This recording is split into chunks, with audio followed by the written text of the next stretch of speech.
हिंदुस्तान में हिंदू अपनी जमीन मुस्लिमों को बेच नहीं सकते हैं। Sensitive state like Assam, the transfer of land between two religious groups need to be handled very carefully. क्या मुसलमानों को हिंदुओं की जमीन खरीदने से पहले सरकार की इजाजत लेनी होगी? क्या है असम सरकार का inter religious land transfer act, जिसकी चर्चा न सिर्फ असम बल्कि पूरे देश में हो रही है। पिछले कुछ सालों में असम सरकार ने ऐसे कई फैसले लिए हैं जिन्हें मुस्लिम विरोधी कानून कहा गया। फिर चाहे सीमा पर शूट एट साइट का आदेश हो, अवैध घुसपैठियों के लिए चलाई गई इविक्शन ड्राइव हो या फिर पॉपुलेशन कंट्रोल पॉलिसी, हर बार आरोप यही लगाया गया कि हेमंता सरकार मुसलमानों को टारगेट कर रही है। लेकिन सच क्या है? क्या असम सरकार जानबूझकर मुस्लिमों को टारगेट कर रही है या ये कानून सभी धर्मों पर समान रूप से लागू होता है? आजादी के बाद से ही असम की सबसे बड़ी चुनौती अवैध घुसपैठ रही है। 1947 के बंटवारे और 1971 के युद्ध के बाद बड़े पैमाने पर असम में घुसपैठ हुई और ये संख्या इतनी बड़ी थी कि धीरे धीरे असम की डेमोग्राफी बदलने लगी। 1951 की जनगणना ये कहती है कि असम में हिंदू आबादी लगभग 67% और मुसलमानों की आबादी लगभग 24% थी। लेकिन 2011 आते आते हिंदू घटकर 61% और मुसलमान बढ़कर 34% हो गए।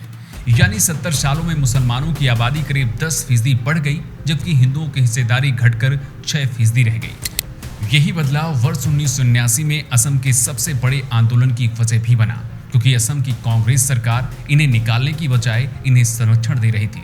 सरकार के इसी रवैये ने लोगों को गुस्से से भर दिया। लोग मांग करने लगे कि 25 मार्च 1971 के बाद जो भी बांग्लादेश से आया है उसे विदेशी माना जाए और असम से बाहर भेजा जाए और हमें हमारी जमीनें वापस लौटाई जाए। इस आंदोलन को एक 27 साल का लड़का प्रफुल्ल कुमार महंत लीड कर रहा था, जो आल असम स्टूडेंट यूनियन का अध्यक्ष था। उस समय असम में कांग्रेस के मुख्यमंत्री अनवारा तैमूर थी। अनवारा तैमूर भारत की पहली मुस्लिम महिला मुख्यमंत्री थी। कांग्रेस सरकार छात्रों के इस आंदोलन को किसी भी तरह से दबाना चाहती थी। कांग्रेस ने घुसपैठियों को वापस भेजने के बजाय उनकी सुरक्षा के लिए एक नया कानून IMDT एक्ट लेकर आ गई।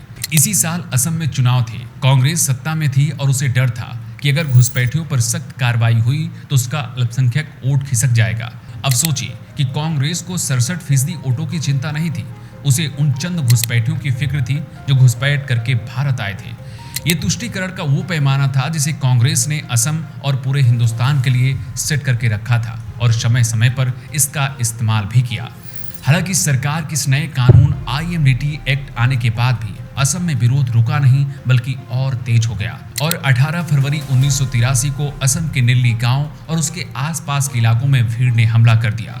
घर जला दिए गए, महिलाओं बच्चों पर भी हमले हुए। सरकारी आंकड़े बताते हैं कि इस हमले में 1800 से 2000 लोगों की मौत हुई। हालांकि लोकल रिपोर्ट्स दावा करती हैं कि असल संख्या ये 5000 से भी ज्यादा थी। इस घटना के बाद आखिरकार कांग्रेस सरकार को झुकना पड़ा और 6 साल की हिंसा और संघर्ष के बाद 15 अगस्त 1985 को राजीव गांधी और आंदोलन के नेताओं के बीच तय हुआ कि 25 मार्च 1971 के बाद आए सभी विदेशी माने जाएंगे और असम से बाहर किए जाएंगे। अभी तक आप इतना तो समझ ही चुके होंगे कि कैसे सत्ता में बने रहने के लिए देश में घुसपैठियों को वोट बैंक की तरह इस्तेमाल किया गया। लेकिन आज जब इन्हीं घुसपैठियों को असम की बीजेपी सरकार वापस भेज रही है, उनकी पहचान के लिए इविक्शन ड्राइव चलाई जा रही है, तो इसका विरोध किया जा रहा है कि ये सिर्फ मुस्लिमों को टारगेट करने के लिए किया जा रहा है। असम में घुसपैठियों की संख्या कितनी बड़ी है इसे ऐसे समझिए कि 31 अगस्त 2019 को जब NRC का फाइनल ड्राफ्ट आया तो NRC लिस्ट में 3.11 करोड़ लोग ही शामिल किए गए और करीब 19 लाख लोगों को इससे बाहर कर दिया गया। ऐसा नहीं कि 19 लाख लोग घुसपैठिए थे, लेकिन ये वो लोग थे जो असम की नागरिकता साबित नहीं कर पाए।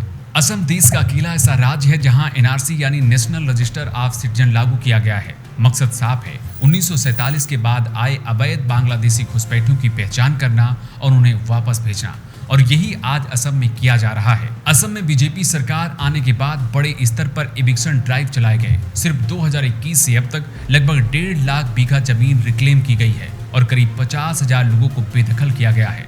सरकार का कहना है कि जमीन सरकारी थी जिस पर घुसपैठियों ने कब्जा कर लिया था, लेकिन विपक्ष का आरोप है कि इन कार्रवाइयों में सबसे ज्यादा मुसलमान प्रभावित हुए हैं, यानी मुसलमानों को टारगेट किया जा रहा है।